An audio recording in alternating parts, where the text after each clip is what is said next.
Hi, I'm Ryan and welcome back to my channel. Today I want to share 3 tips that I find really helpful to incorporate healthy habits into my daily routine. So I'm a mom to a 7-year-old boy named Sully and I work full-time, so I'm a full-time medical professional. I work 40 plus hours per week, so I definitely know how challenging and difficult it can be to have healthy habits and incorporate exercise and fitness and nutrition into our daily routine while trying to juggle work and being a parent. And I gotta tell you, life has become extremely crazy and busy lately because of our new puppy, and she has been a handful, so hopefully that gets better with time, but that has been a recent struggle as well. So stick around, I'll share 3 things with you that I've learned over the years that have been helpful to me, and hopefully they'll be helpful to you as well. So the first tip that I have for you is to get things done in downtime. So honestly, how much time do you spend each day watching TV or scrolling your phone, looking at social media, spend on TikTok watching videos? No, honestly, like how much time? So we all get the same 24 hours in a day. And I think a lot of people say, I don't have time for healthy habits. I am so busy. I don't have time for exercise. And really take a realistic look at our time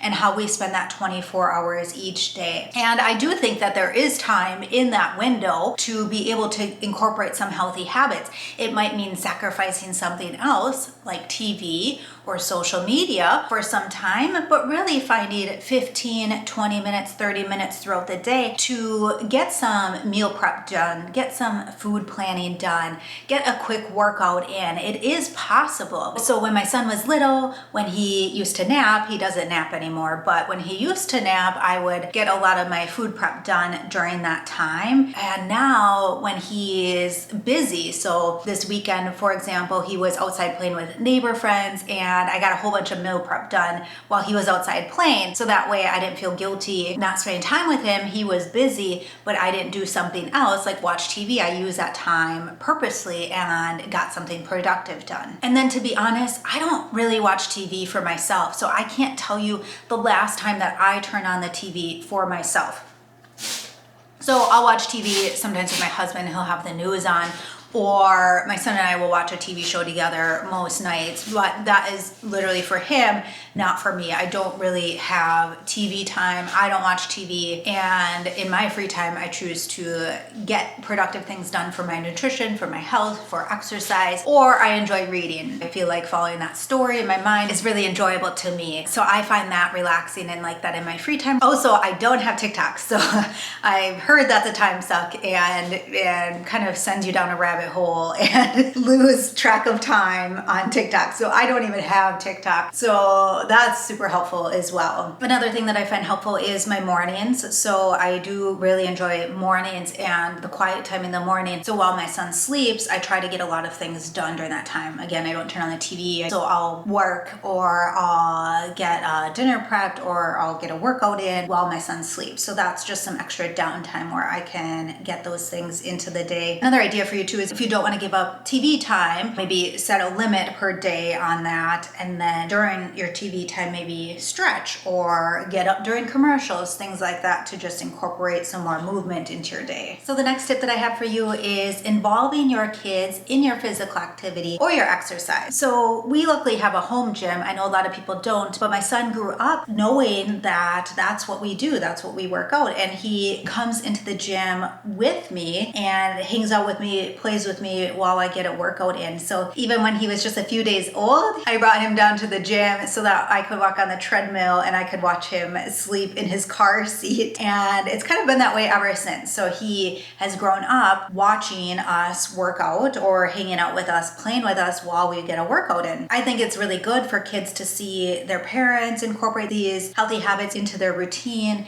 and kind of practice what they would like their kids to grow up doing too. So there's been many times where I have run on the treadmill to kids' playlist of music on Spotify because my child enjoys it, or I've had to give up the bench or certain equipment in the gym because he wants to play on it. He wants to make that bench his pirate ship. So there are some sacrifices that have to be made sometimes, but it's super fun. You know, we kind of dance between sets when lifting weights or bounce them on the exercise ball, hang out, play with toys between sets. So it's some really good quality bonding time that we have as a family. Of course, Please, if you are exercising around your kids, use common sense and caution. That's one thing that we've always taught our child, is to stay clear of moving equipment, weights, keep fingers out of machines, things like that. So please, please, please make sure the children or your child is safe while you exercise. And so we've actually, as Sully's been little, we have called working out making muscles. I think he started calling it that like when he was 2 or 3, and it's super cute, so it's stuck. So now when I work out, I say, hey, I'm going to make muscles, and it's super fun. Other ideas that I have for you are like family walks. We go for walks a lot to the local park, or just go walk around the block. Now that we have a puppy, that'll be a lot easier too to get back into that routine. Or, I hope to go on family bike rides when my son gets a little bit older. He can't go very far right now. Oftentimes we like play in the yard with a ball, so we'll play catch, chase after balls, we play soccer, basketball. So that's a way to incorporate movement for us as adults, but also incorporate playing with a child and getting them some movement in the day. We do live in Wisconsin, so that becomes a little bit challenging sometimes because the weather is not great, obviously, year round, and I hate being outside in the snow. I hate it. I hate being cold. So I do all indoor activities during the winter for the most part. Sometimes I get out in the snow once or twice, not very often though. But during the summer, we're definitely taking advantage of the nice weather and doing more fitness and activity things outside during the spring, summer, fall months, but avoid that during the winter time. The last tip that I have for you is involving your kids when it comes to healthy foods and nutrition. When you're making a meal, if they're old enough, have them help, have them make that meal and prepare that food with you. They're more likely going to enjoy it and want to try that food if they help prepare it themselves. And kids love cooking with us. They really do. Sometimes it can be messy, but it is really enjoyable. And again, great family bonding time. Hey, yeah, my dog keeps chewing on my books. So, hey, Mila, be right back. Ugh. We're just gonna hold on to her for the rest of the video because she gets into everything. Have to watch her constantly like a toddler or a little baby. So like I was saying, stop.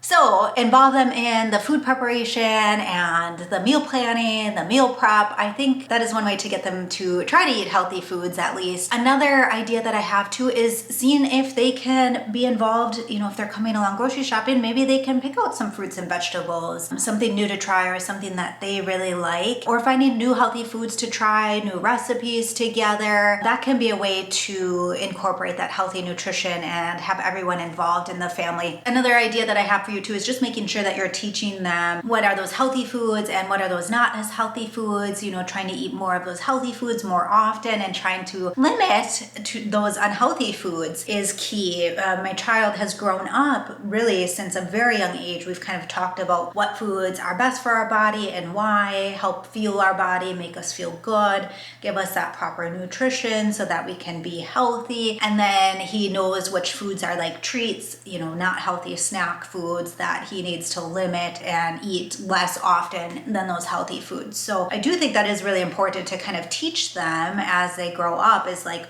why are we eating these foods? What is the benefit? And what are those healthy foods that we want to be eating more often? Please let me know if you found any of these tips or ideas helpful. And if you have any other ideas that you find helpful into your everyday life as staying healthy with a busy lifestyle. I would love to hear from you. Comment below. Thanks so much for watching. We'll see you on the next one.